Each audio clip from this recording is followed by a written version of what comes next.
2017 में एक अंधे कत्ल की वारदात CIA मॉल्टन ने ट्रेस कर ली है।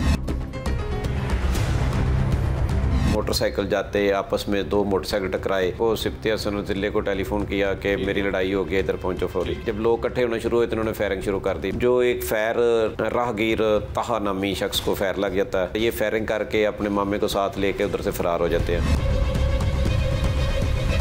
मामू ने फोन किया भांजों को कि पहुंचो, छोड़ना नहीं है। वहाँ पे जाके मेरे दोस्त ने फायरिंग की। तुम्हारे पास कौन सा पिस्टल था? 9mm। तुमने फायर किया था? जी। मामू ने आना था, हमने क्लियर होना था, उनके माँ बाप को मनाना था। लोगों को मारो, कत्ल करो, टांगे तोड़ दो और उसके बाद उन्हें पैसे दे के सुलह कर लो? नहीं, ऐसी कोई बस उसकी आई हुई थी। बिस्मिल्लाहिर्रहमानिर्रहीम। अस्सलाम वालेकुम नाज़रीन, आप देख रहे हैं प्रोग्राम मुजरिम कौन। मेरा नाम आमिर डार है। नाज़रीन, 2017 में एक अंधे कत्ल की वारदात CIA मॉल्टन ने ट्रेस कर ली है। ये अंधा कत्ल कैसे हुआ, किसने कत्ल किया और अब मुल्ज़िमान को कैसे गिरफ्तार किया गया, आज के प्रोग्राम में बताएंगे। हमारे साथ रहिए। अपनी आंखों के सामने मजलूम पर जुल्म होते देखना लाकानूनियत है या फिर मुआशरती बेहिसी। शायद हम अब एक ऐसे मुआशरे में जिंदा हैं जुर्म को कबूल करना मामूल बन चुका है। हम सब कुछ देखते और सुनते हुए अनजान बने हुए हैं। आज का मुजरिम कौन इसी मुआशरती बेहिसी के बारे में है। 6 साल पहले गड़ी शाहू के इलाके में 2 मोटरसाइकिल सवार आपस में टकराए और लड़ना शुरू हो गए। बात इस हद तक बढ़ी कि फायरिंग शुरू हो गई और इसी फायरिंग के दौरान एक राहगीर अपनी जान से हाथ धो बैठा। वहाँ मौजूद तमाम लोगों ने ये वाकया अपनी आंखों से देखा और बेहिसी का मुजाहरा करते रहे। ये मुल्जिमान कौन थे? ताहा पर फायर किसने किए? इन 6 सालों में मुल्जिमान गिरफ्तार क्यों ना हो सके? CIA मॉडल टाउन ने इस कत्ल का सुराग कैसे लगाया? आइए जानते हैं ये सब कुछ आज के मुजरिम कौन में। नाज़रीन, नीयत साफ हो, काम करने का जज्बा हो और इस मुल्क के लिए कुछ डिलीवर करने का इंसान सोच ले तो अल्लाह रास्ते बिल्कुल आसान कर देता है। एक ऐसा मामला है, एक ऐसा केस है, शायद ये कभी भी सॉल्व ना होता। ये एक ब्लाइंड मर्डर था जो 2017 में होता है। गड़ी शाह के इलाके में एक मामूली तलख कलामी पे एक राहगीर को गोलियां मार के कत्ल कर दिया जाता है। बल्कि लड़ाई जिससे होती है उसे ये फायर नहीं लगता, बल्कि एक और राहगीर होता है उसे ये फायर लगता है। और जो मुल्जिमान है उसके बाद किसी को नहीं पता ये मुल्जिमान कहाँ होते हैं, ये इस दुनिया में हैं, ये ज़िंदा हैं या ये दुनिया से चले गए हैं, ये मुल्क से बाहर हैं, किसी को नहीं पता होता। अब तकरीबन 6 साल बाद ये जो कातिल है ये पकड़ा गया है। अब आप भी सोच रहे होंगे, हैरान होंगे कि ये 6 साल तक किसी को पता ही नहीं चल सका, सुराग नहीं मिल सका। अचानक से ये कातिल कैसे पुलिस के हत्थे चढ़ गया, इसी का जवाब लेने के लिए हम पहुँचे हैं। मेरे साथ इस वक्त सैयद हसनैन हैदर DSP CIA मॉल्टन मौजूद हैं। इन्होंने, इनकी टीम ने 3 मुल्जिमान में से 1 मुल्ज़िम गिरफ़्तार कर लिया है। बाकी अभी तक क्यों गिरफ़्तार नहीं हो सके, टिपिकल सहाफ़ियों वाला सवाल, और ये किस तरह से गिरफ़्तार हुआ ये हम इनसे पूछेंगे। शाह जी, बहुत शुक्रिया आपका। सबसे पहले तो ये बता दें ये वक़ुआ है क्या? ये 2017 का है, ये एग्जैक्टली कहाँ पे हुआ था, किन 2 लोगों के दरमियान लड़ाई हुई थी, मामला क्या था? बिस्मिल्लाहिर्रहमानिर्रहीम।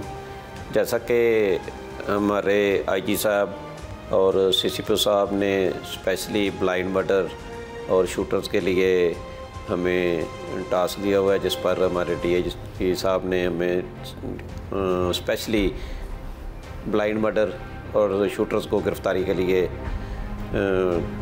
आप उस पर दिन रात जाहिर है कि वो भी आपसे फॉलो लेते हैं और आप उस पर काम करें। ठीक है। तो DIG साहब CIA की हदायत पर हमने शूटर्स पे काफ़ी काम किया है। ये भी एक ब्लाइंड मर्डर था 2017 का। ठीक है।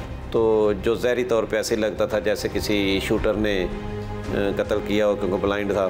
ठीक है। जिस पे हमने काम करना शुरू किया और आहिस्ता आहिस्ता आहिस्ता हमें पता चला कि ये एक लड़ाई हुई थी। उधर मोटरसाइकिल जाते आपस में 2 मोटरसाइकिल टकराए और उनकी लड़ाई हो गई। ठीक है। एक वसीम भट्ट था जो इन कातिल पार्टी का है। ठीक है। वसीम भट्ट, उसकी लड़ाई होती है एक मोटरसाइकिल पे रास्ते में जाते हुए उसने अपने भांजों को सिप्ती हसन यानी राह चलते हम देखते हैं बाल रोड पे 2 मोटरसाइकिलें जा रही हैं आपस में, किसी भी बात पे लड़ाई हो जाती है कि तुम पहले क्यों निकल गए हो, एक्सीडेंट हुआ था आपस में। अच्छा, एक्सीडेंट हुआ था दोनों। तो इनकी लड़ाई हो जाती है। हाँ, इससे पहले ये दोनों एक दूसरे को नहीं जानते थे? बिल्कुल नहीं जानते और पता भी नहीं वो कौन है वो कौन है। तो इसने वसीम भट्ट ने अपने भांजों को सिफ्ती हसन और जिले को टेलीफोन किया कि मेरी लड़ाई हो गई, इधर पहुँचो फौरन। ठीक है। ये 3 लोग गए। और ये गड़ी शाहू कहाँ पे लड़ाई होती है? ये पंप है, petrol pump Allama Iqbal road main के ऊपर। अच्छा, मेन इलामा इकबाल रोड पे, गड़ी शाहू का जो मेन रोड है वहाँ मेन रोड जो है उधर लड़ाई होती है। तो वसीम भट्ट फ़ोन कर देता है अपने भांजों को कि अपने भांजों को कि मेरी लड़ाई हो गई, इधर पहुँचे। ठीक है। वो भांजे सिफ्ती हसन जिले एक साथ उनका अपना दोस्त था आगा अली अदर। ठीक है। ये तीनों मिल के तो फौरी तौर पर उधर पहुँचते हैं। जाते ही ये देखते ही नहीं है और सीधी फायरिंग शुरू कर देते हैं। अच्छा। जो एक फायर राहगीर ताहा नामी शख्स को फायर लग जाता है और वो हॉस्पिटल पहुंच जाता है। ये फायरिंग करके अपने मामे को साथ लेके उधर से फरार हो जाते हैं। लाहौर के इलाके गड़ी शाहू में 2 मोटरसाइकिलें आपस में टकराईं, जिसके नतीजे में 2 मोटरसाइकिल सवार एक दूसरे से गुत्थम गुत्था हो गए। एक मोटरसाइकिल सवार वसीम भट्ट ने अपने भांजों को फोन किया और उन्हें एक्सीडेंट वाली जगह पर पहुंचने को कहा। वसीम भट्ट के भांजे जिले हसन और सिफ्ते हसन अपने दोस्त अली हैदर के साथ जाए वकुआ पर पहुंच गए। पहुंचते ही मुलजिमान ने आओ देखा ना ताओ फायरिंग शुरू कर दी। इस फायरिंग की जद में आकर वहाँ मौजूद एक राहगीर ताहा जख्मी हो गया। फायरिंग के बाद मुलजिमान कहां फरार हुए? मौके पर मौजूद मुलजिमान में से पिस्तौल किसके पास थी? ताहा को जिस्म पर गोली किस जगह पर लगी? अस्पताल में ताहा कितने दिन तक जिंदगी और मौत की जंग लड़ता रहा? ताहा कोई और राहगीर है और लड़ाई जिससे होती है वो कोई और है। लड़ाई और किससे? उसे फायर नहीं लगता। उसको फायर नहीं लगता। उसे मारते पीटते हैं, वहाँ पे पूरा सीन क्रिएट करते हैं। हाँ, क्या मामला बनता है? वो लड़ाई हो रही थी उनकी पहले ऑलरेडी, तो ये जाते इन्होंने उनको मारना, इन्होंने कुछ देखा नहीं है, बस दिया देखा नहीं। मामू ने फोन किया, पहुंचे और तीनों के पास वेपन था। तीनों के 2 के पास वेपन। 2 के पास वेपन। और उन्होंने जाते ही फायरिंग जो लड़ाई शुरू की और फायरिंग शुरू कर दी।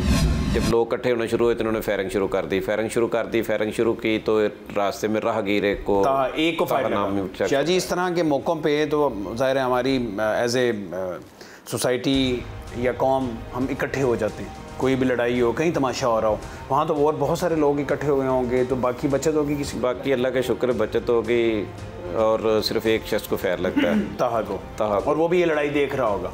वो भी गुजर रहा था रास्ते से। अच्छा, गुजर रहा था। ठीक है। उसे एक ही फायर लगता है? वो भी मोटरसाइकिल पे गुजर रहा था। मोटरसाइकिल पे था, एक ही फायर लगता है? एक फायर लगता है। कहाँ पे लगा फायर? उसको लगा बक्की में। अच्छा, इधर बैक साइड पे फायर लग जाता है। तो कितनी देर हॉस्पिटल में रहा? वो कुछ दिन हॉस्पिटल में रहा और उसके बाद उसकी डेथ हो जाती है। इस मुकदमे में वही मुद्दई भी वो खुद था, क्योंकि वो उस वक्त जख्मी था, मजरूब था, वही मुद्दई बनता है। वही मुद्दई बनता है और बाद में उसकी डेथ हो जाती है। अच्छा, ठीक है। और जब उसकी डेथ हो गई, बाद में उसके वालिद ज़ईफ़ था, उसकी भी डेथ हो गई और उसके पैरवी करने वाला भी कोई नहीं था और किसी को पता भी नहीं था। और वालदा जो है वो बीमार है काफ़ी। अच्छा, वो बीमार है। वालिद ही पैरवी करने वाला था, उसकी भी डेथ होगी। घर में कोई और मर्द नहीं है, मर्द था। वालिदा बीमार है। कोई बहन? कोई और बहन? एक है बहन है। तो उन्होंने भी ज़ाहिर है इस मुल्क में किसने पैरवी करनी? मर्द नहीं करते तो ख़वातीन और घरेलू ख़वातीन कहाँ पैरवी करती? शाह जी, ये तो दौर है 2017, इतना भी पुराना दौर नहीं है। तब कैमरास वगैरह भी लगे हुए थे और ये बड़ा मेन रोड है, तो वहाँ पे कोई कैमरा या उसकी कोई वीडियो फुटेज सामने नहीं आ सकी? वो आईओ ने कोशिश की है सारे वीडियो वगैरह कैमरे वगैरह देखने की, लेकिन कोई चीज़ उसको मिली नहीं है। और ये कोई रात के अंधेरे में किसी नुक्कर पे या किसी बंद कमरे या घर के अंदर कत्ल नहीं होता, ये सरेआम कत्ल होता है और दिन दिहाड़े ये कत्ल होता है, जहाँ पे यकीनन दर्जनों लोगों ने देखा होगा। तो उसके बावजूद बंदे नहीं पकड़े गए या उनकी शनाख्त नहीं हो सकी 6 साल तक, क्योंकि वो उधर के मुकामी रहने वाले नहीं थे। ये जो मुलजिमान है वो वहाँ मुकामी रहने वाले नहीं थे। किस इलाके के रहने वाले थे? ये थे मिस्री शाह, शादबाग के रहने वाले थे। शादबाग के रहने वाले, मिस्री शाह के। और उधर कोई जानता भी नहीं था इनको। ठीक है। फायरिंग की और ये निकल गए वहाँ से। जो जिसकी लड़ाई हुई, मामा उनका जो वसीम था जिसने उनको बुलाया भांजों को, वो ऑलरेडी युगंडा में रहता था। थोड़े से युगंडा से आया हुआ था और वो इन भांजों को भी लेके साथ युगंडा चला गया। जब ये कत्ल हो गया, जाहिर है पुलिस अपने तौर पर कोशिश करती रही। वो तो युगंडा से आया हुआ था, उसने तो वापस चले जाना था। जो उसके भांजे थे उनके को कागजात बनने में टाइम लगता है, ट्रैवलिंग डॉक्यूमेंट्स बनते हैं, ज़ाहिर इतनी जल्दी तो माज़रत वीज़ा नहीं लगते। तो कितना एक उन्हें टाइम लगा यहाँ से फ्लाई करने में और वहाँ जाने में? तकरीबन 1 महीने में वो ले गया था उनको। अच्छा। और क्योंकि ब्लाइंड था, जानता उनको था कोई नहीं उधर, मोटरसाइकिल कैमरों से ट्रेस नहीं हो सके थे किस साइड से गए हैं, किस साइड पे गए हैं। ठीक है, तो उनको आसानी से वो निकल गए। ये तो देखें, इसलिए कहते हैं ना कि ये तो बिल्कुल जंगल का कानून है ना। यहाँ पे बाहर से एक बंदा आता है, यहाँ पे किसी को कत्ल करता है या अपने साथियों से मिलकर कत्ल करवाता है और उन्हीं साथियों को अपने साथ फिर वहीं पे अपने साथ लेके चला जाता है और फिर 6 साल गुजर जाते हैं, किसी को पता नहीं चलता। ताहा उस इलाके से गुजर रहा था जब मुल्जिमान की जानिब से बरसाई हुई एक गोली पीछे से आकर उसको लगी और शदीद जख्मी कर दिया। जख्मी हालत में ताहा को अस्पताल मुंतकिल किया गया, मगर जख्मों की ताब न लाते हुए वो खालिक हकीकी से जा मिला। जिस इलाके में ये वकुआ पेश आया, मुल्जिमान उस इलाके के रिहायशी न थे, जिसके बायस पुलिस उनके बारे में मालूमात हासिल ही न कर पाई। वसीम बट युगंडा का रिहायशी था। वो चंद रोज कबल ही पाकिस्तान वापस आया था। इस हादसे के बाद वो अपने भांजों के साथ युगंडा चला गया। क्या इसके बाद मुल्जिमान कभी वापस नहीं आए? क्या पुलिस जिले हसन और सिफ्ते हसन के दोस्त अली हैदर को गिरफ्तार कर पाई? जाहिर ये भाग के चले गए, उसके बाद ये वापस नहीं आए होंगे या फ्रीक्वेंटली आते जाते रहे? नहीं, आते जाते रहे हैं बीच। अच्छा, आते जाते रहे हैं बीच। और इधर से वो अपना घर उधर से चेंज करके उन्होंने फैसल टाउन में घर ले लिया था। वहाँ से शादबाग से फैसल टाउन शिफ्ट हो गए थे। इसी वजह से शिफ्ट हुए? इसी वजह से शिफ्ट हुए थे और किसी को पता भी नहीं था। चंद एक इनके करीबी रिश्तेदार थे जिनको पता था कि ये कत्ल इन्होंने किया, लड़ाई इनकी हुई थी। अच्छा, उसके अलावा किसी को पता भी नहीं था। करीबी रिश्तेदारों को पता था। ज़ाहिर बात है, रिश्तेदारों को तो पता चल। लेकिन ये कितनी बड़ी सितम ज़रीफ़ी है कि पुलिस को नहीं पता या नहीं पता चल सका। ये पुलिस ने 2 ही सूरतें हैं। पुलिस ने या तो दिल से काम नहीं किया उस वक्त मुकामी थाने ने तो नहीं पकड़े गए, या पुलिस ने कोशिश की नहीं पकड़े गए। असल में फर्स्ट इन्वेस्टिगेशन का बड़ा रोल होता है। ऐसे ही शायद जो उनके रिश्तेदार हैं, ये कितनी बड़ी सितम ज़रीफ़ी है कि उन्हें पता था करीबी अजीज़ हैं और एक इंसानी जान का मामला है। हम कहने को तो सारे ज़ाहिर है कि मुसलमान हैं, तो दीन तो ये कहता है कि इंसान कत्ल है, इजाज़त ही नहीं है और पूरी इंसानियत का कत्ल है। लेकिन इंसानियत तो अंदर मर चुकी है ना हम सब के अंदर। कि किसी ने भी तौफीक नहीं की कि हम बताएं जाके कि ये वो कातिल हैं जो जिन लोगों ने कत्ल किया था, मासूम इंसान जिसे कत्ल किया और वो उसके बाद बाहर भागे। यही तो हमारे माशरे में सबसे ज़्यादा है। जबकि हमारे इस्लाम में तो एक इंसान का कत्ल पूरी इंसानियत का कत्ल है और बताने को कोई तैयार नहीं होता। किसी के सामने कत्ल हो रहा हो, शहादत देने के लिए कोई तैयार नहीं होता, एविडेंस कोई नहीं देता और बिल्कुल बताते भी नहीं है। खुदा ना खास्ता शादी को बंदा तड़प रहा हो, आखिरी सांसें ले रहा हो, तो मुंह में पानी का कतरा नहीं डालता। बिल्कुल माशरे में ऐसे ही। अच्छा, ये तो बाहर चले गए, कुछ देर बाहर रहे होंगे। इस दौरान पुलिस अपना काम कर रही थी, कोशिश कर रही थी। वो जो अली हैदर नाम बता रहे हैं आप? हाँ, अली हैदर, वो थोड़े इधर ही से बाद कत्ल हो गया था वो। अच्छा, तीसरा मुस्लिम कत्ल हो जाता है? कत्ल हो गया वो, उसकी अपनी लड़ाई थी रिश्तेदारों में, उधर ही वो उधर ही कत्ल हो गया। आम शहरी, शरीफ शहरी तो घर से नहीं निकलते एक कॉल पे वेपन लेके और जाके सरेआम। ये तो दहशतगर्दी सीधी सीधी। असल में ये तो माशरे का बिगाड़ है। तो जैसे ही इनको क्लियर हुआ है तो ये पता चला, पुलिस इनके पीछे पहुंच गई होगी, तो ये बाहर भाग गए हैं, बाहर चले गए, उधर जाके बाहर रहते रहे हैं, तब से ये बाहर रह रहे हैं। अभी अचानक आया हुआ था तो इन्फॉर्मेशन पे पकड़ा। लड़ाई जिसकी हुई वसीम बट, वो अभी भी युगंडा है। वो एक उसका भांजा, दूसरा वो भी युगंडा है। ये सिफ्ते हसन नाम है इसका। ये भी युगंडा था। ये वैसे छुट्टियों पे समझ लें पाकिस्तान आया हुआ था और अपने घर में रह रहा था। तो आपको इन्फॉर्मेशन कहाँ से कैसे मिल गई? इन्फॉर्मेशन आपके सोर्सेज हैं, सोर्सेज के जरिए मिली और इसी चीज़ का नाम CIA है। 2017 से लेकर अब तक ये मुल्जिमान पाकिस्तान कई बार आए। पुलिस के मुताबिक मुल्जिमान के करीबी रिश्तेदार इस कत्ल की वारदात से वाकिफ थे, मगर किसी ने भी पुलिस को इस बारे में इत्तला न दी। मुल्जिम सिफ्ते हसन की पाकिस्तान में मौजूदगी की इत्तला मिलते ही पुलिस ने उसे गिरफ्तार कर लिया। आइए मुल्जिम से जानते हैं कि लड़ाई का ये वाकया कैसे पेश आया, मकतूल को किसकी गोली लगी, फायरिंग करने के बाद मुल्जिमान कहाँ फरार हुए। 2017 में राहगीर को फायरिंग करके कत्ल करने वाले जो 3 मुल्जिमान हैं वो मुल्क से बाहर भाग गए थे, युगंडा चले गए थे, वहाँ उनका कारोबार है। एक उनमें से मुल्ज़म जो मरकज़ी मुल्ज़म है जिसने फायर किया था और जिसकी फायरिंग से ये ताहा कत्ल हुआ था, वो अब पाकिस्तान से, लाहौर से गिरफ़्तार हो चुका है और CIA मॉडल टाउन ने इसे गिरफ़्तार किया है। ये मामला क्या था, लड़ाई किस से हुई थी, फायर किस ने किया था, कितनी देर बाद ये पाकिस्तान छोड़ के चले गए और पाकिस्तान में कहाँ कहाँ ये अपने आप को पुलिस से छुपाते रहे और अब ये पाकिस्तान वापस कब आया है, बाकी मुल्ज़िमान कहाँ हैं, पूरी तफसील जानेंगे। सिफ्ते हसन मेरे साथ है, ये मरकज़ी मुल्ज़म है, इससे बात करेंगे। सिफ्ते हसन, सबसे पहले बताओ ये 2017 कब की बात है और कहाँ पे वक़ूआ हुआ था? ये गढ़ी शाह में हुआ था। गढ़ी शाह पे मेन पे? हाँ जी, मेन गढ़ी शाह रोड जो है थाने के पास। थाने के बाहर हुआ था? अच्छा, लड़ाई हुई थी किसकी? वसीम मामू की मेरे। वसीम बट मामू है तुम्हारे, उनकी लड़ाई हुई थी? लड़ाई किसी से पहले से कोई दुश्मनी थी, अदावत थी? नहीं। या राह चलते राहगीर से लड़ाई हुई थी? मोटरसाइकिल आपस में टकरा गई, मामू ने फ़ोन किया भांजों को कि पहुंचो, छोड़ना नहीं है, इसी तरह ही होता है ना? अच्छा, पहुंचे, फिर क्या किया? फिर वो वहाँ पे जाके मेरे दोस्त ने फायरिंग की। अच्छा, तो एक को लग गई राहगीर। ठीक है, तुम्हारे पास कौन सा पिस्टल था? नहीं मैम। तुमने भी फायर किया? नहीं, मैं बाइक चला रहा था। अच्छा, तुम बाइक चला रहे थे, तुम्हारे दोस्त ने फायर किया? किसने? आगा लिया था। आगा लियादर ने। वो आगा लियादर चूंकि अब कत्ल हो गया बाद में, हाँ तो अब तुमने कहना है कि उसने फायर किया था। असल बात बताओ, तुमने फायर किया था ऐसे ही? हाँ। तुमने फायर किया था? जी हाँ, तुमने फायर किया था, क्योंकि अब तुम आगा लियादर पे ना डालो ना, क्योंकि वो तो खुद दुनिया से चला गया। अच्छा, तुमने फायर किया, वहाँ तो बहुत सारे लोग इकट्ठे हुए थे ऐसे ही?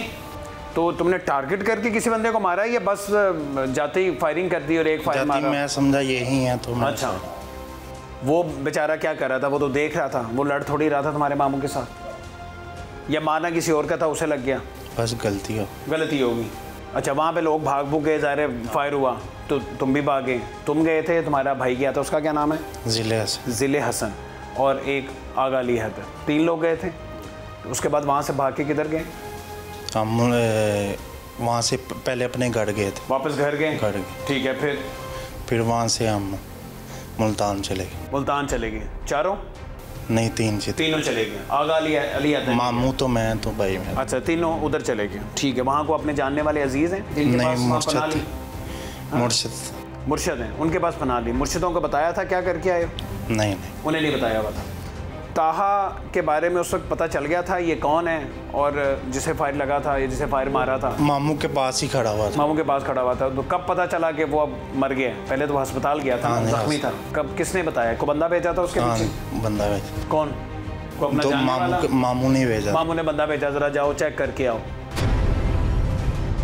मुल्जिम सिफ्ते हसन के मुताबिक ताहा उसके मामू के पास खड़ा था, इसलिए ताहा गलती से इस गोली का निशाना बन गया। मौके से फरार होने के बाद मुल्जिमान मुल्तान चले गए। ये मुल्जिमान कितने रोज मुल्तान में रहने के बाद युगांडा फरार हुए? क्या मुल्जिम सिफ्ते हसन इससे पहले भी किसी वारदात में मुलव्विस था? तुम्हारा पहला वाकया तो नहीं है, इससे पहले तुमने क्या किया? कौन सी वारदात है? उसके पहले कोई? इससे पहले कौन सी? 324 का। 324 इक़दाम कत्ल की? नहीं। हाँ। फायर मारे थे टांगों। हाँ, उसे यही कहते हैं ना। अच्छा, फायर मारे थे टांगों पे तुमने, किसे? फैसल भट्ट। फैसल भट्ट को? ये कौन है? फैजबाग का राज्य। अच्छा, उससे कोई लड़ाई थी? यानी ये तुम आते मुजरिम हो, पहले भी तुमने फायर मारे हुए हैं और तुम्हारे मामू को पता था कि ये इसके काम ही हैं, इसीलिए तुम्हें बुलाया, तुमने जाके फायरिंग की। ठीक है, तो उस केस में क्या बना था? जेल नहीं हुई थी? सुलह हो गई थी, मल्लेदार था। मुल्तान चले गए। मुल्तान कितनी देर रहे? मुल्तान 2 महीने रहे। 2 महीने रहे। इस दौरान पुलिस ने घर पे रेड किया, मुल्तान तुम्हारे पीछे आई तुम लोगों के, हुआ ऐसा? हाँ जी, रेड हुई थी। रेड हुई थी घर? मामू के घर हुई थी। मामू के घर हुई थी? इसका मतलब एक पुलिस को पता चल गया था? हाँ जी, लेकिन हमारा नहीं पता चला था। अच्छा, तुम्हारा पता नहीं चला? हाँ जी। अच्छा, तो मामू इस दौरान इधर पाकिस्तान ही रहे 2 महीने या फिर युगांडा वापस चले गए? हम युगांडा वापस इकट्ठे ही गए थे, सियालकोट से बैठे। तो तुम इससे पहले भी युगांडा गए हुए थे? हाँ जी, भाई भी गया हुआ था? हाँ। अच्छा, तीनों युगांडा से ही वापस आए हुए थे, तो पासपोर्ट और वीज़ा शीज़ा सारा लगा हुआ था? लगा। तो वेट क्यों किया 2 महीने? फौरी क्यों नहीं निकले? बस वो छुपे हुए थे। ये था कि हम सफ़र करेंगे तो कहीं पकड़े ना जाएं, तो किसी से पहले फिर इंफॉर्मेशन ली कि रास्ता क्लियर है, चले जाएं। हाँ जी। 2 माह मुल्तान रहने के बाद वसीम बट अपने भांजों समेत युगांडा फरार हो गया। आइए मुल्जिम सिफ्ते हसन से जानते हैं कि वो पाकिस्तान वापस कब और किस लिए आया। मुल्जिम के वापस आने पर पुलिस को इस बात की इत्तला किसने दी? फिर पाकिस्तान वापस अब कब आए? 2019। 2019 में? 2019 से लेके अब तक यहाँ पे रह रहे थे और बड़े सुकून से रह रहे हो गए? यहाँ पाकिस्तान आके तुमने शादी भी की? शादी के लिए आए थे? हाँ जी। ठीक है, फैसला ठीक था ये शादी करने वाला? क्योंकि शादी के लिए ना आते तो पकड़े ना जाते। अल्लाह की बेहतरी थी। अच्छा, ठीक है, तो अब आगे कैसे पकड़ा पुलिस ने? पुलिस के बाद मेरे खालू ने मुखबरी की थी। खालू ने मुखबरी कर दी? क्यों, खालू से क्या लड़ाई थी? बस घर का घर का मामला था, वो क्या था? वो आता इशू। अच्छा, खालू को पता था? खालू को पहले से पता था? और खालू ने पहले इतने साल छुपाए रखा? अब आके खालू की कोई दुम पे पाँव रखा होगा तुमने, उसे तंग किया होगा, उसने गुस्से में बता दिया। खालू पहले इतने साल खामोश रहा, इस जुर्म पे, कत्ल पे पर्दा डाल के उसने रखा हुआ था। अच्छा, बस मार से सटते थे। क्यों? पैसे जैसे वहाँ पे अच्छे बनाए होंगे, यहाँ ज़रा घर बार गाड़ियाँ शाड़ियाँ अच्छी, तो जेलसी में उन्होंने बता दिया। हाँ। वैसे तुम बताओ, क्या इस तरह का मैं मुल्ज़िम जानना चाह रहा हूँ जिसने इतने साल पहले कत्ल किया, पुलिस नहीं पहुँच पाई और कोई नामो निशान भी नहीं था पुलिस का, अब आके तुम पकड़ेगी? इतने साल तुम तीनों ने किस तरह गुजारे? ये कत्ल था, आना था, हमने क्लियर होना था। अच्छा। उनके माँ बाप को मनाना था, हर चीज़ करनी। अच्छा, उन्हें मनाना था। हाँ। सुलह कर लेनी थी उनसे। सिफ्ते हसन, पहले तुमने एक बंदे के टांगों पे फायर मारा, सुलह कर ली, पैसे दिए, वो बिलियर्ड से लड़ाई जो जिस बात पे भी हुई, पैसे दिए, उसके बाद अब तुमने ये किसी बात का लगता जिगर जाहिर है कि इसे कत्ल किया, अब इन्हें मनाना था, इन्हें पैसे देने थे। ये पैसे पे इतना गुमान है तुम्हें? ये बाहर जाते हो, वहाँ जाके मेहनत मजदूरी करते हो या कारोबार करते हो, इसलिए करते हो कि पाकिस्तान आओ, लोगों को मारो, कत्ल करो, टांगे तोड़ दो और उसके बाद उन्हें पैसे दे के सुलह कर लो? नहीं, ऐसे कोई इतना आसान नहीं। उसकी कैसे आई हुई थी? तुम ना घर से निकलते, वेपन लेके ना निकलते, दिमाग का अपना उस वक्त ज़रा इलाज करवाते, ये काम ना करते, फायर ही ना मारते, तो उसकी कैसे आई हुई थी? और अब फिर सुलह कर लेनी हो जाए, जान तो छुड़वानी। तुम्हें क्या लगता है? तुम सही से बताओ, सज़ा नहीं मिलनी चाहिए उस शख्स को जिसने कत्ल किया है? मिलनी चाहिए सज़ा? और ये सुलह ज़बरदस्ती होगी? कोई माँ चाहेगी? नहीं, बाप उसका दुनिया से चला गया, वो माँ बूढ़ी माँ है, वो कभी चाहेगी या उसकी बहन कभी चाहेगी कि मेरे भाई का इंसाफ होने के बजाय वो को पैसे ले लें, सुलह कर लें? वो ज़बरदस्ती प्रेशर में आके करेंगे ना, तो सुलह क्यों करनी? तगड़े हो, पैसे वाले हो, तो इसका मतलब ये है कि वो गरीब आदमी को दबा लोगे? तो सुलह तो नहीं होनी चाहिए, तुम्हें सज़ा होनी चाहिए ना। भुगतो ज़रा, लोगों के लिए मिसाल बने कि ताकत होने के बावजूद या पैसा होने के बावजूद तुम्हें सज़ा हुई। खौफ आ रहा है ना सोच के? तो सोचो, वो जो कत्ल हुआ है उसकी ज़िंदगी नहीं थी, उसके घर वाले नहीं थे, उन्होंने कितनी अजियत में गुजारे होंगे। कब आ रहे हैं वापस तुम्हारे मामू, या उन्हें पुलिस लेकर आएगी? नहीं आ जाएंगे, इतना मिल गई है उन्हें, वो कह रहे आ जाना है। हाँ, पेश होंगे वो तो। पैसों का बैग शैग भर के ला रहे हो? नहीं, ऐसी कोई। इधर पेश होंगे। मुल्जिम इस वारदात से पहले भी इक़दाम कत्ल में नामजद रह चुका है। उसको यकीन है कि पहले की तरह इस बार भी मकतूल के घर वालों से सुलह करने के बाद वो सजा से बच जाएगा। कत्ल से बड़ा जुर्म कोई नहीं, एक इंसानी जान को खत्म करने का बदला कोई भी नहीं चुका सकता। आइए पुलिस से जानते हैं कि मरने से पहले मकतूल का मुद्दई कौन था। क्या पुलिस बेकसूर ताहा के कत्ल के मुजरिमों को सजा दिलवा पाएगी? तो ये चूँकि केस भी आपके पास नहीं था, बहुत सारे केसेस की तफ्तीश आपके पास आ जाती है। ये केस ज़ाहिर है गड़ीशा थाने का था, तो इस पे आप ऑलरेडी काम कर रहे थे या अचानक से ये कातिल आपको मिल गया? नहीं, अचानक से इन्फॉर्मेशन मिली थी। जब इन्फॉर्मेशन मिली तो फिर हमने केस ट्रांसफ़र करवा लिया। केस हमारे पास ट्रांसफ़र हो जाता है, जिसकी इन्फॉर्मेशन हमारे पास होती है, जो ट्रेस होने के काबिल होता है, वो उसकी तफ्तीश जो हमारे पास चेंज हो जाती है। तो इसको ऐसे ही इन्फॉर्मेशन पे ट्रेस किया तो मुल्ज़म पकड़ा, तो मुल्ज़म ने बता दिया कि मैंने इस तरह कत्ल किया, साथ में मेरा एक भाई था, एक दोस्त था, एक मेरा मामू था, अपने घर से मेरे मामू की लड़ाई हुई है। अच्छा, ये बड़ा इंटरेस्टिंग होगा, ज़रा नाज़रीन को बताएं कि एक वो मुल्ज़म जो 6 साल पहले जिसने कत्ल किया, अब उसके बहमो गुमान में नहीं था, वो ज़ाहिर है कि बड़ा सीना चौड़ा करके पाकिस्तान आता जाता रहा है, अभी भी आया हुआ था, आराम से तो नहीं माना होगा कि मैंने कत्ल किया, ये मान गया था?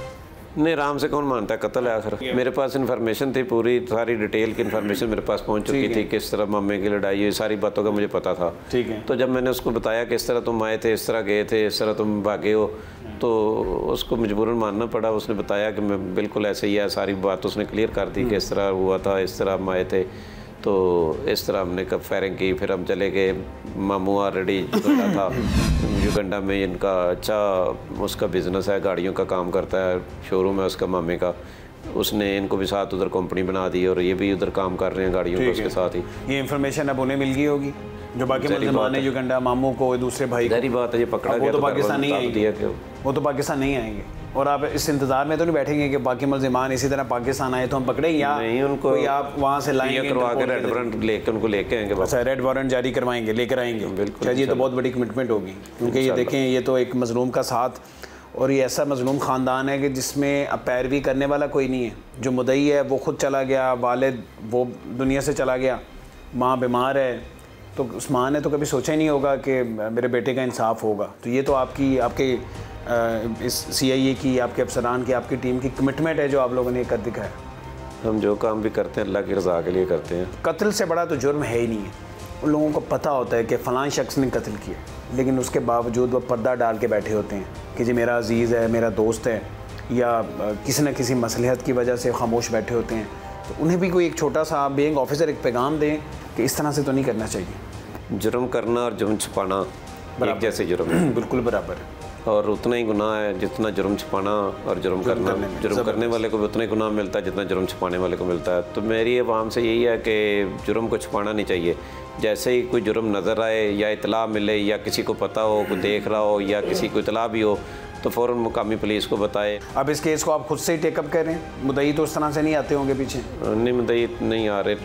हमने उनसे सबसे रब्ता भी किया है। एक बहन ही है उसकी, वो बहनोई उसको नहीं आने देता, वो भी पैरवी नहीं करना चाहते, लेकिन हम खुद ही इसको कर रहे हैं। इंशाल्लाह ताला कोशिश करेंगे ताकि शाह जी इसमें आपके पास मुझे ये बताएं कि वो सबूत कितने हैं? ये टेक्निकल हर्डल्स बहुत सारी होंगी आपके पास। रिकवरी इतने साल बाद कैसे होगी एक तो, और दूसरा ज़ाहिर मुदई भी नहीं आ रहे, गवाहान कहाँ से लाएंगे, क्या किस तरह से केस आगे बढ़े?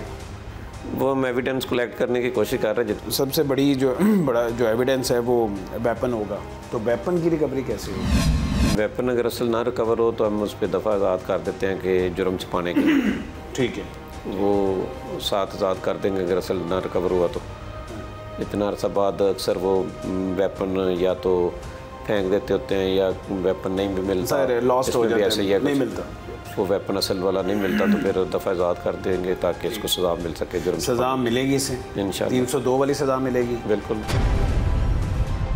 एक इंसान का कत्ल पूरी इंसानियत का कत्ल है। मुआशरे के हर फर्द की जिम्मेदारी है कि अगर जुर्म होता देखे तो उसे छुपा कर न रखे। हम सब का फर्ज बनता है कि हम एक जिम्मेदार शहरी होने का हक अदा करें। मुतल्लिका थाने में जुर्म को रिपोर्ट करें। हम उम्मीद करते हैं कि पुलिस इस केस में तमाम शवाहिद इकट्ठे करके मुल्जिमान को कैफरे किरदार तक पहुँचाएगी। इसी के साथ हमें इजाजत दीजिए। अल्लाह निगहबान।